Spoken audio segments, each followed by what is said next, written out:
చెప్పిందా చాలా మంది అడిగిండు.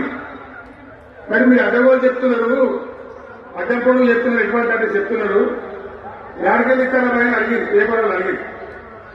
ఇప్పుడు ఆర్థిక మంత్రి ఆయన టీవీలో చెప్పిన ఆయన ఇస్తాం, చేసి చూపిస్తాం, మా పేద పార్టీ, 120 అనుభవం ఉన్న పార్టీ, మమ్మల్ని మించిన సిపాయిలు లేరు అని వాడు జబ్బలు కలిసే, వాడు మెడలు కలిసే డైలాగులు కొట్టి మేము ఇచ్చేస్తామన్నారు. ఇచ్చిందా? ఇయ్యలే. రుణమాఫీ చేయలే. మధ్యలో పార్లమెంట్ ఎన్నికలు వచ్చినాయి.